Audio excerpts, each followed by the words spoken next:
Hello and welcome to Max Politics. This is Ben Max from Gotham Gazette, a publication of Citizens Union Foundation. Thanks very much for tuning in here for this episode of the show. My guest today is State Senate Deputy Leader Michael Gianaris, a Democrat from Queens who currently represents the 12th State Senate District. The contours of that district are changing a bit due to redistricting, and there's elections this year for all 63 state Senate seats with primaries in August and the general election to come this fall, where Democrats are attempting to keep their supermajority in that state Senate. And there will be a number of contested elections come the fall in some swing districts. We'll get into that in a moment. Senator Gianaris has been a leader of his party's takeover of the state Senate, which occurred through the 2018 elections and the growth into the current supermajority. And as Senate Deputy Leader, working with Senate Majority Leader Andra Stewart-Cousins and other colleagues, Senator Gianaris has been at the forefront of negotiating many policy and budget decisions of the last 4 years, including the recent special session legislation in Albany related to gun control after the Supreme Court struck down New York's concealed carry law. Before that, the legislature and Governor Kathy Hochul also made major decisions related to abortion protections, criminal justice reform, childcare, climate, and much more. Some of those decisions are about things not to pass, but many were about things that did pass or budget allocations. And New York also acting in anticipation and in response to the other major Supreme Court ruling of recent months related to striking down Roe v. Wade abortion rights. So a lot to discuss with Senator Michael Gianaris. That's only a few of the broad strokes. We're going to get into a lot here because there's also some major New York State news to respond to here today as well. We are speaking on Tuesday, July 12th. Important context for those listening at various points in the coming days and weeks. Speaking here on Tuesday, July 12th, 2022. My conversation with State Senator Michael Gianaris in just one moment. First, if you missed any of our reporting at Gotham Gazette, find us at gothamgazette.com. We've been covering the ongoing elections of 2022 in New York, including the statewide races, state assembly, House of Representatives, and state Senate as well.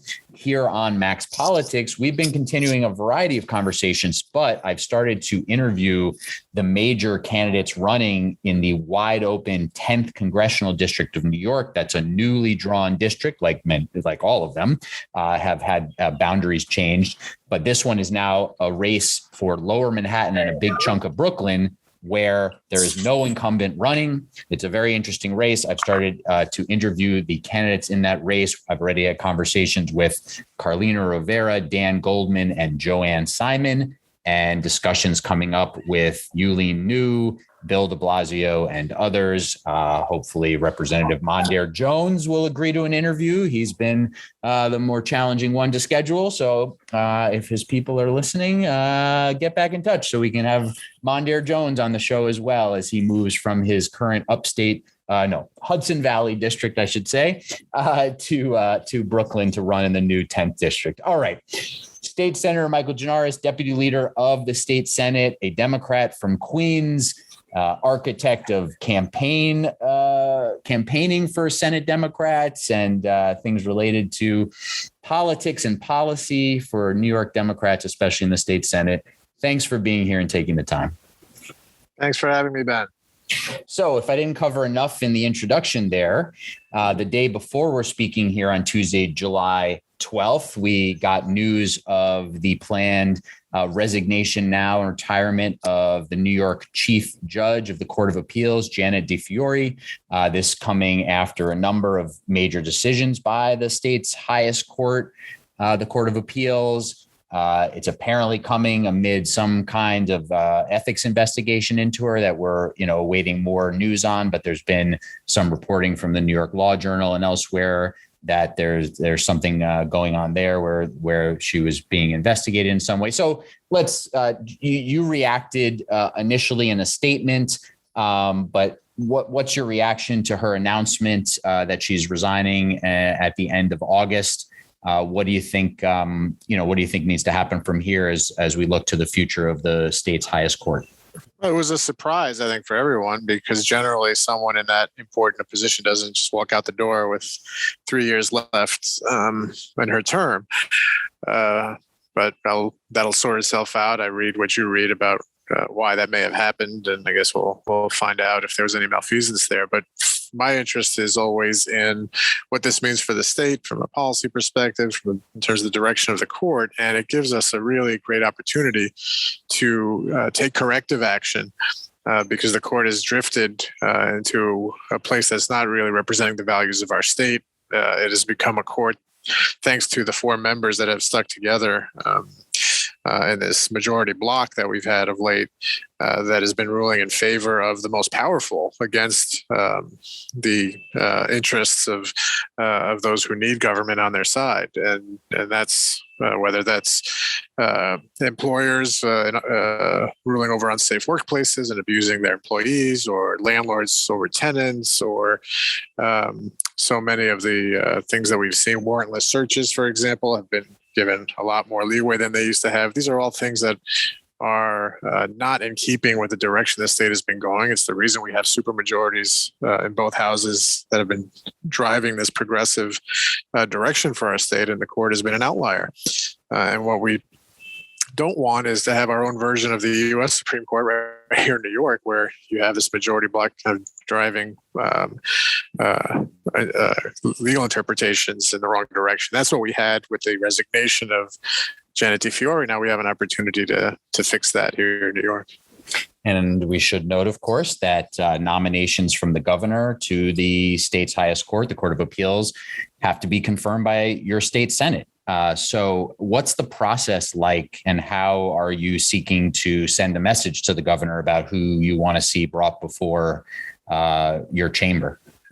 Well, the governor gets to make the nomination, and we respect that and want to give her leeway to do that. I think what I have said and other of my colleagues have said, broadly speaking, is the type of direction we'd like to see the court move, and the type of correction we'd like to see as it relates to the court. And so we'll await her nomination and act accordingly. The one thing that's interesting is I've been around a long time, and there has never been a confirmation to the Court of Appeals that has been rejected by the state Senate. And we're trying to take, and we have since we took the majority just a couple of years ago, take a more robust role in these confirmations. They used to be pro forma. Hearings would often be on the same day as the actual vote.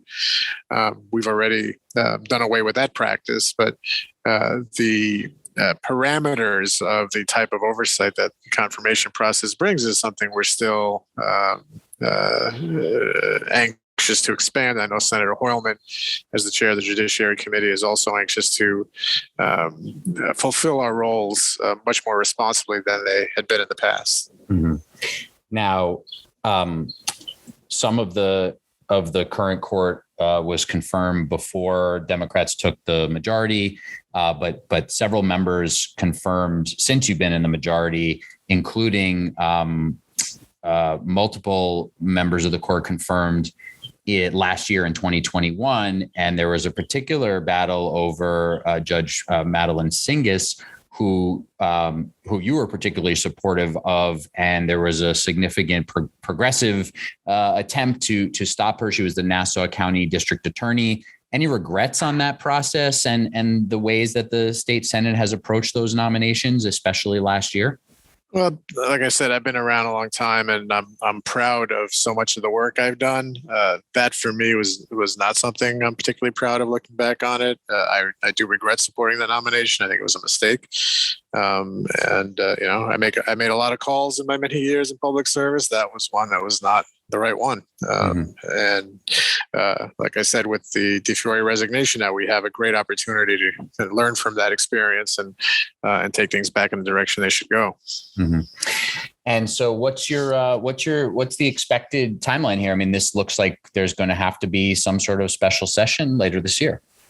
Well, I don't know about that. There's a nominating commission that has to set its own timeline to receive applications, evaluate them, and then submit a short list to the governor. That's how the process works. The governor will get a short list of 7 names from which to choose, and then she will send it on to the Senate. So that process can be rushed, or it can take several months. So whether it can hold until we're back in session in January, or it gets done more quickly, is too soon to tell.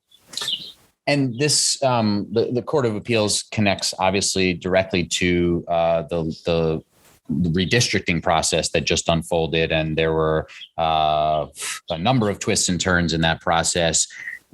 Connect for listeners and for New Yorkers, sort of, or give your perspective on, what happened in the redistricting process, the role of this more conservative Court of Appeals, as you put it. And sort of how that has unfolded for New Yorkers here in this tumultuous redistricting and election year. Well, it was a very, very disappointing decision rendered by the Court of Appeals as it relates to that. It was in keeping with the very partisan and Republican judge that was hearing the case in the first instance from Steuben County.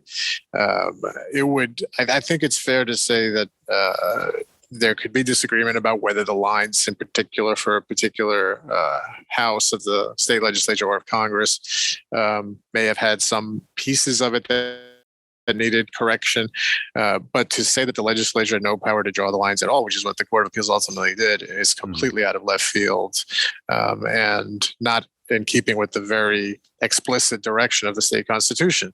Now, our system says that the Court of Appeals is the final arbiter. So that is what it is. And we're now dealing with the lines that they drew. It's settled in that respect. But it was one of a series of poor decisions issued by Janet Fiore's court and supported by the remaining 3 members that stuck with her. Do you feel that in retrospect, you overreached a bit in how those lines were drawn? Was it, I know there's procedural grounds here too that relate to this, quote unquote, independent commission that wound up never passing bipartisan lines. There's a lot of elements to this, but do you think you overreached a bit in how you drew the lines? No, and it's a very easy to say no to that because the decision was nonsensical. To say the Constitution explicitly provides that the legislature should have the opportunity to correct any problems with the lines that were found. And so to overreach, you're suggesting that the lines should have been drawn a certain different way and somehow that would have passed muster. But what the Court of Appeals said was we didn't have the right to draw any lines whatsoever of any kind. Mm-hmm. And so the state Senate lines, for example, even the Republican judge at the trial court level said that the Senate lines, there is not sufficient proof that those were drawn for partisan advantage and they should be allowed to stand. But those were knocked out.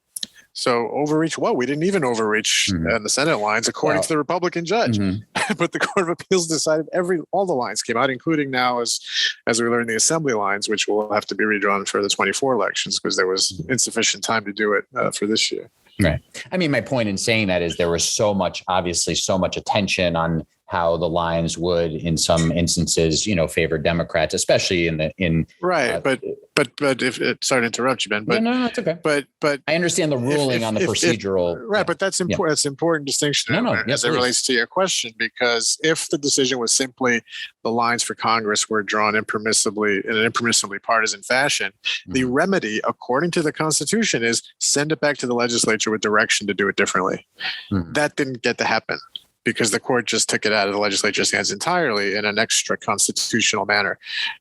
Judge Troutman, interesting. I'm sorry. No, I'm sorry. No, please. I was going to say Judge Troutman, interestingly, supported the broader decision, but then also suggested that this should go back for a reinstitution of the process, not just hand it over to a random special master from Pennsylvania who honestly did not know the communities throughout the state of New York that he was drawing the lines for in a very abbreviated fashion. It was a partisan attack by the Court of Appeals. It's unfortunate, but we're living with the consequences of it, and we'll move forward. Do you need to revisit the redistricting amendment that was passed back in 2014 that led to this commission that then deadlocked? And part of the issue at play here procedurally is that this commission did not do its job. Do you need to revisit that and we should absolutely revisit it even before the process that unfolded this year, I would tell you we should revisit it. I was against it back then. Forgive me. Actually, I should mention you did try to revisit it to some extent through a ballot amendment that was defeated by voters last year. So there has been. But those were tweaks. Again, I guess. Those were tweaks mostly related to the calendar. We didn't have the time to wholesale change the commission approach because if any amendment that we had passed since we took the majority was enacted, it would go into effect January of this year. And the lines had to be drawn this year. So we certainly didn't have time to revisit the entire process. That was a dirty deal by Andrew Cuomo and the Senate Republicans back in 2014, or in 2012. I think it went on the ballot in 2014. But yes, I would say as an advocate for a fair and true process, we should absolutely revisit it. We have now some time to do that. The next redistricting is, of course, a decade away. So we have the opportunity now to do it right and put something on the ballot that New Yorkers deserve. I know you're saying you have time to, think about that more and flesh it out, but is there a particular way that you personally want to try to shape that? I mean, how would you sort of think about what the new next system should look like? Well, it shouldn't be something that is designed for deadlock. And that's what we knew. And you'd find in the public record numerous statements from myself and other colleagues predicting exactly what happened as the result. That when you set up a commission that has 5 Democrats and 5 Republicans on it, you're going to get a 5-5 tie on every important decision they have to make. That's, of course, exactly what took place this year. And that's what led to the crisis we had, where even though there should not have been a question that the legislature at that point gets to intervene, the court in its wrong-headed decision found that, therefore, the courts get to draw the lines, which if this is allowed to exist in perpetuity, that will happen every 10 years because it will be in either the Democrat appointees or the Republican appointees' interest to have a court do it instead of allowing the legislature to have final say, which is what the Constitution provides. So there will be a guaranteed deadlock at the commission level every 10 years unless we change this process. Now, there was an interesting dynamic going on where for Republicans, it was advantageous not to agree to something so that eventually they were banking on this exact thing that happened where Democrats would draw the lines, there would be a suit, and they would take their chances in the courts. Many Democrats were celebrating the deadlock because then the legislature got to draw the lines, right? I mean, this was not necessarily such a fiasco. There was a time when many Democrats were celebrating the ability of the legislature to draw the lines.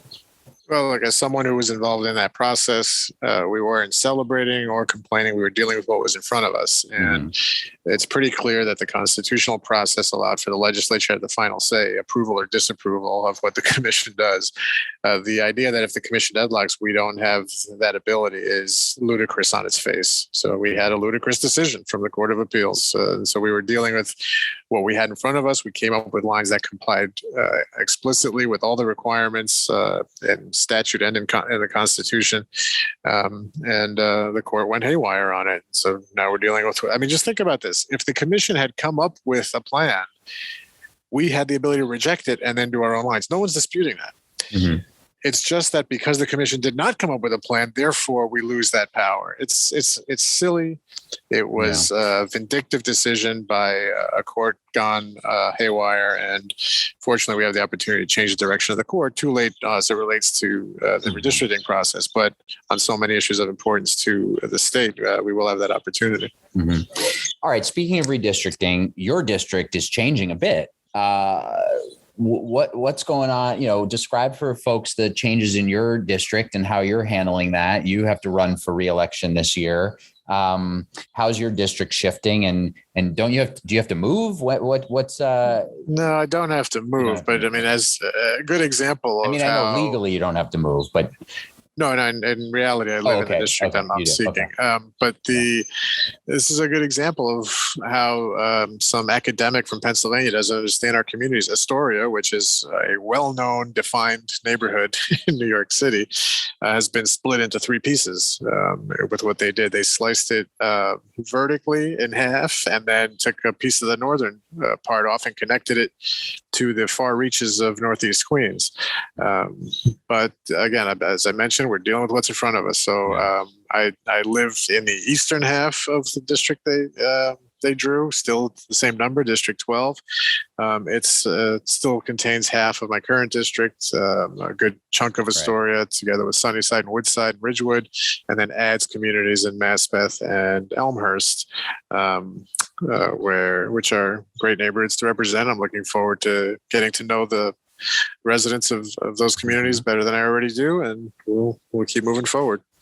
And now there's a new 59th state Senate district that is now tucked into the waterfront of Queens and stretches into Manhattan. A very interesting new district there. And into Brooklyn, Ben. And into Brooklyn, yes. As far as anyone can remember, it's the first tri-borough district, which again, I keep pointing out examples of the absurdity of what was done. But we now have a waterfront Queens and Brooklyn, crossing over into Stuytown and some parts of Midtown East and Manhattan district. And there are, last count, I think 5 candidates who are running for that office. It'll be a robust primary, and may the best person win. If folks want to look at Senator Gianaris's new 12th district and current 12th district and this new 59th state Senate district, please do head to the Redistricting in You New York website from our friends at the CUNY Mapping Service and Steve Romaluski there, who put together these great interactive maps. Redistricting in You New York, you can look it up. If I can add to that, it's a great resource, and we were using it ourselves as part of this process because it is a really great way to kind of compare current districts to new districts and see the changes. You brought up the competitive race in that new 59th district. Do you have a candidate? Are you going to be are you endorsing somebody? Do you want to endorse? I've already endorsed Kristen Gonzalez, who lives in the Long Island City portion of that district. She has been active. I met her originally when she was advocating for the Build Public Renewables Act, which we passed in the Senate this year. So someone who has been active on the environment, an organizer on so many important causes, and I think she'll make a great senator. But as is often the case in these situations, so many of the candidates are people I know and have worked with, and I think Kristen is the best choice, and I'm happy to lend her my support. But there'll be a primary, and the voters will ultimately decide. Yes, competitive primary unfolding there, one of the few open seats. Your district, just to talk about it for one more moment, gets a bit, maybe even significantly more moderate to conservative in this redistricting. How does that impact you and your politics and how you have to think about appealing to voters and representing your district?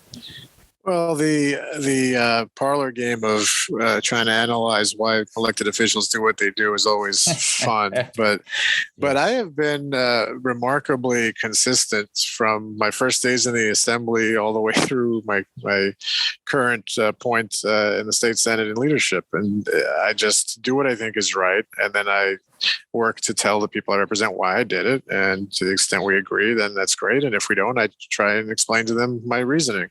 When I was first elected to the assembly, it was a very conservative, quote unquote, Democratic area. Dennis Butler was my predecessor. He would carry the amendment to prohibit Medicaid funding of abortions. It was, back when George Gianaris and Peter Vallone Sr. represented the neighborhood. And I was seen as an outlier on the left back then when I was representing the neighborhood.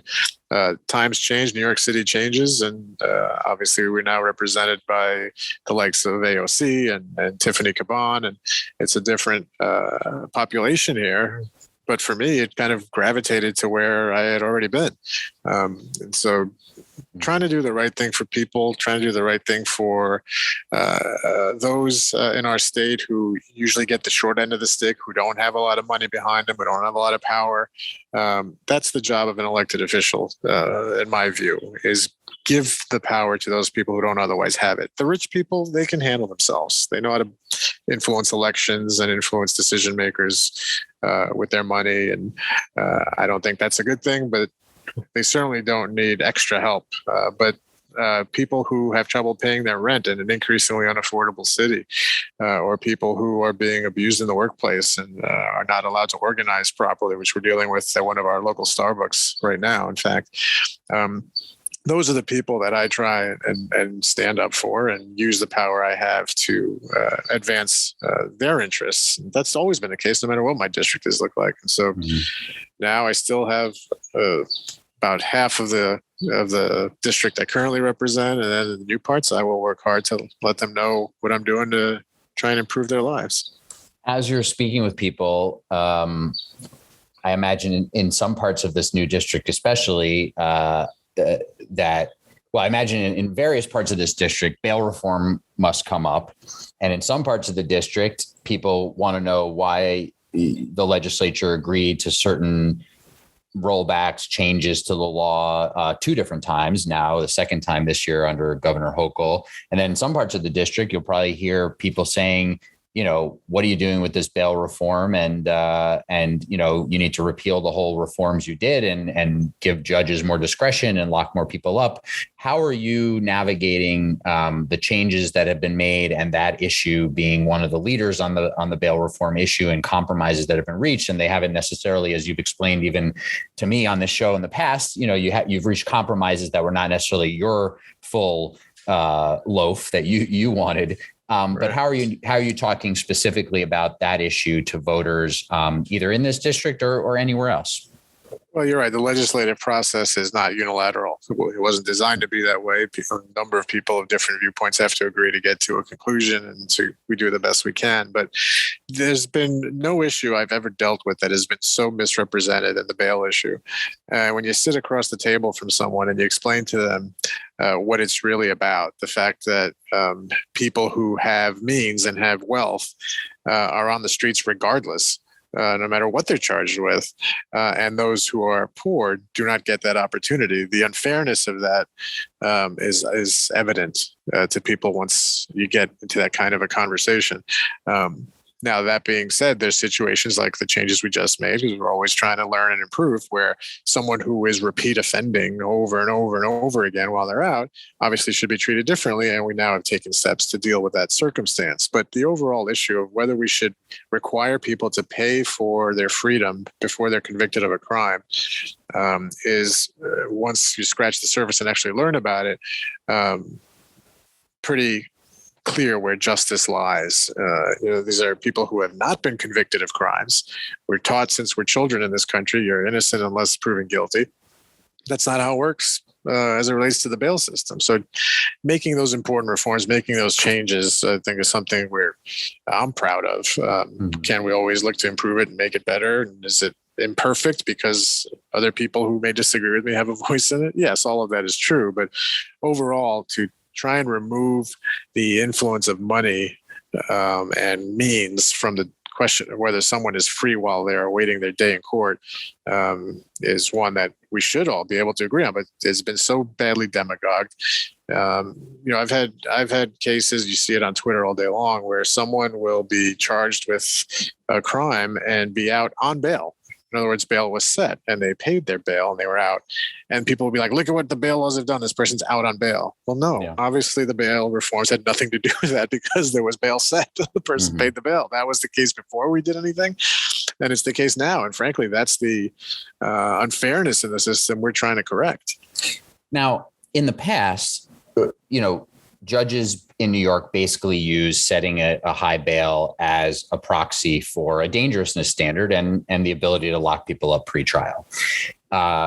With that removed, that's where you get some of the positives of the reform, as you're outlining, where people are not only held because they can't afford to pay, and you have this 2-tiered system of justice, but that's where you get into some of these other issues around considering some of the defendants' past history, including repeat offenders and so forth. So in terms of some of the changes that were just made, as you just alluded to a little bit, things related to past history, things related to repeat offenses, this is a version of allowing judges to assess dangerousness to society, correct? I mean, that's how Governor Hochul has talked about it. She said, we didn't want to give just a very broad discretion around this, but we are giving judges some real, sort of objective measures, she said, to assess defendants. Well, no, look, let's be clear. New York has never had a dangerousness standard, even when we were at the glory days of public safety that opponents of bail reform like to point to. We did not have a dangerous standard then, and we figured out a way to keep people safe in our state. So, and we do not have one now. It's different to say that if someone has been given the opportunity to be free while they're waiting for their day in court and recommit or are charged with recommitting the same offense and then do it again and then do it again, that a judge should not have the ability to stop that from happening. Those are the changes we just recently made. Mm-hmm. But broadly speaking, some of the crimes that are not bail eligible, in fact, most of them are so low in terms of the level of offense that they are, that the penalty for conviction would be less than the time they would spend in jail waiting for their day in court if they were forced to be incarcerated during that time. And so that obviously is nonsensical. And so I think there's just a culture of people that would like to throw away the key for a whole class of people that, by the way, is not their group of people. And I'm talking about racial disparities, economic disparities. But if someone's not poor and of color, there's an element in our country that says, throw them all in jail, lock them up, throw away the key, and I don't care about them. That is not the approach that we take in New York State. And so we are trying to come up with a system that is as fair as possible, that provides for the safety of people, but also does not deny people justice. Mm-hmm. And are you comfortable with these recent set of changes? Do you feel like things are at a even better calibrated place now? Yeah, we always hope so, that as we make changes that we are making progress in the broader sense of the word. And yes, I think that we are in a place now where we are ensuring that you don't get some kind of the unfortunate outcomes that the New York Post in particular likes to point to. But at the same time, preserving this notion that if you're being charged with a low-level offense, you should not be held in jail just because you don't have $500 to pay your way out. Mm-hmm. All right. You just also helped lead negotiations on the response to the Supreme Court's ruling in the concealed carry case. I mentioned in the opening here of this discussion, you were preparing this, obviously, the governor's office, working with the legislature, expecting this decision from the court. You've now passed in special session some new requirements around gun permitting, around restrictions on concealed carry in a number of sensitive locations. Are you expecting this new law to be challenged? And how confident do you feel about that being the new law being upheld? I think the answer has to be, of course, we're expecting it to be challenged because everything is challenged. And so we took great care to come up with a response that used elements that were specifically authorized in the Supreme Court's decision. So the sensitive locations, for example, is something that the Supreme Court decision itself cited as something that would be permissible. And so we took advantage of that opportunity to identify so many of the locations where guns should not be permitted, at school grounds, for example, or anywhere where children congregate, or places where people in general congregate, such as tourist locations like Times Square. So I think, look, with this Supreme Court, you never know where things are going to land, because if you thought the State Court of Appeals was bad, the U.S. Supreme Court is a whole other level. But we did what was responsible to provide for the safety of New Yorkers within the confines that the court set for us. Now, if they go and change those parameters again, then we'll have to react accordingly. I think, unfortunately, we're going to be in this ongoing tug of war between states and the Supreme Court. It's just why state government now is more important than it's ever been, because the Supreme Court has made it clear that the power is going to devolve further down to the state level. And so we have a greater responsibility than ever to provide a response for New Yorkers. Mm-hmm. As I said, you've also taken some of those steps related to reproductive rights and again, passing some measures earlier this year, and then the first passage of a state constitutional amendment coming on a quality amendment that includes state constitutional protections for reproductive rights. And that'll have to go be passed again by the next legislative class, either next year or the year after, and then go before voters for approval to be added to the state constitution. So that coming as well. All right, we're in our last couple minutes here with the State Senate Deputy Leader Michael Gianaris, a Democrat from Queens, who has been a leader on the policy and budget negotiations in the legislature and with the governor, and also on the campaign side. And there's some elections, of course, coming up this year for state Senate that will, I don't think anybody thinks, impact the control of the state Senate, but certainly, could impact the margin that Democrats have control of the Senate. But before we close on one final note on those elections, anything else on the legislative side here that you want to highlight in terms of either recent things that you're particularly happy to have seen to the finish line, or anything that's on your personal legislative agenda that you didn't quite get to the finish line that is really you're trying to tee up for the next session, assuming you're reelected? Yeah, I'll give you one of each since you asked, Ben, and then events on the ground have a way of changing yes, what the priorities are as we go. But I've been working for a couple of years now on a revolutionary antitrust bill for New York that would change the way we are able to go after these mega corporations that are disproportionately powerful in the market in ways that no one could ever have imagined, even certainly not 100 years ago when these laws were first written. We've got it through the Senate, working on our colleagues in the Assembly, but that would be something of national import if we're able to set a standard that allows greater enforcement against some of the modern day robber barons that we have in this country. So that's one it's on my agenda as a priority going forward. One thing that we were able to do, is I've also been a champion of animal rights, is pass through both houses now a ban on the retail sale of dogs, cats, and rabbits. And that's the puppies in the window that you see when you're walking down the street.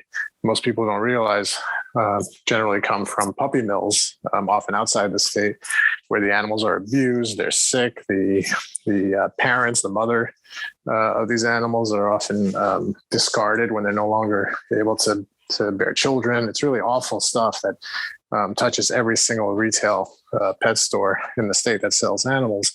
And we're trying to take a stand and prohibit that sale, let people either adopt animals that are in need of rescue, and there's so many of them that could use that help, or if someone wants a particular breed, we would still allow for the person to go deal directly with the breeder, where they would get to lay eyes on the facility and see for themselves that it's not a puppy mill when they get the animals that they get to take home, become part of their family. But the current situation is just riddled with awful, awful stories of abuse, and hopefully we can put an end to that with Governor Hochul's signature. I was just going to say, you need the bill signed by the governor. What's your indication as to where she's leaning? I don't really have one. I've spoken with her team more than once about it. They're reviewing it. This is an issue that generally requires some level of education. So I took a couple of years to get it through the legislature. Most people just don't realize there's anything wrong with it, or the stores will tell you, well, these are licensed breeding facilities, which technically is true, but there's little to no enforcement of these places once they get their license. And the way we were able to convince so many members of the legislature, both parties, by the way, passed overwhelmingly in a bipartisan fashion in both houses, was I would say to them, anyone that had questions, give me the name of a store you're worried about, and then we'd pull the violation list. And there's not a single store that sells animals in the state that has not been touched by the puppy mills industry and how awful it is for the animals. And they often don't appreciate that these are living things, not commodities. And so we had a store on Long Island that the Attorney General shut down because it was selling sick animals that had come from mills. And their actual response to the complaints were, well, if we sold a sick animal, the person could bring it back, we'll exchange it for another one. no regard whatsoever for the sick animal, just treating it like you bought a product from Amazon and need to put it in a package and ship it back to get a new one. And that's the problem with the industry, is they're not considering these things as living beings that are parts of our families and are deserving of the respect that any living being should have. Mm-hmm. And is there any other bill that has been passed by the legislature awaiting the governor's veto or signature or chapter amendments? Any other that's top of your list that you want to see signed? Well, we're trying hard, as always, to bring more transparency back into government. The previous administration was very much flawed in that regard. And so I think there's some efforts to give the state comptroller back some of the powers he had to oversee state contracts. The Public Authorities Control Board was stripped of some of its authority under Andrew Cuomo because he was upset with you. Yes. It's funny. There's so much to discuss with you. I kept that one off my list here, but you had to bring it up in our last minutes. We'll talk about it another time. But the Public Authorities Control Board, the governor, the day we're talking here, Tuesday, July 12th, the governor was just asked about whether she's going to sign that. And it relates, at least, has some impact a little bit on what she's doing on her Penn Station area development plan. So there's some interesting stuff happening there, but we won't get into it all now. We'll save it for another time. We want to see those signed. All right. Last question. The landscape here for the fall elections. Obviously, there's primaries first. I know, that's the focus for a lot of people, the August primaries for the state Senate seats, but we're not that far off from the fall elections. Are there specific districts in the state Senate that you're particularly focused on trying to hold for your Democratic members? I assume, obviously, Long Island always has some battlegrounds. Just in broad strokes here, any couple of districts that you're most focused on holding in the general election? Well, remember, now we have new districts, so kind of the normal analysis is skewed a little bit. But broadly speaking, it's always Long Island, the Hudson Valley, and upstate cities. That's where the battlegrounds are in the state Senate. Mm-hmm. That's where we've had great success to get us to the supermajority. It's not lost on us that the midterm election with an incumbent Democrat always is a rough time and a rough climate.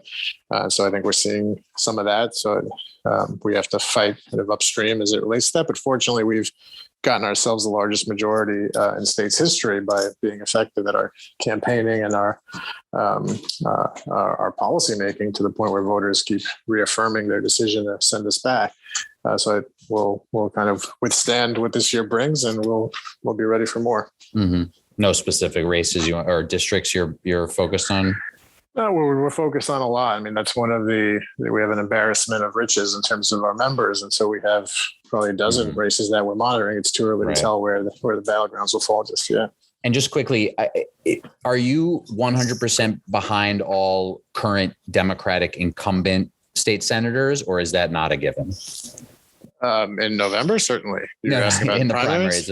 Forgive me. Yes, in the primaries. We take a bit of a different approach in the assembly. As a conference, we do not involve ourselves in primaries. Mm-hmm. Our view is whoever the voters of a district seem fit to nominate to represent our party, we'll support them in November. The one exception to that was when we had members or Democratic nominees who weren't committed to sitting with Democrats, so we did involve ourselves back when the IDC was around. But at this point, we focus our energies and our resources on winning elections in November. Mm-hmm. And just quickly, are you personally supporting Gustavo Rivera in the Bronx? I certainly am. Yeah, what I just said applies to the kind of the DSCC and the conference as a whole, but individuals are free to make their own decisions, and I'm certainly supporting Gustavo. And Kevin Parker in Brooklyn? I have not gotten involved in that race, and I don't know how serious that primary is for him, but I know Gustavo's in a tough fight, and he's been a great colleague for over a decade, so I'm happy to be supporting him. All right, we'll leave it there. State Senate Deputy Leader Michael Gianaris, thanks very much for the time, and be well. Thanks so much, Ben. All right, take care.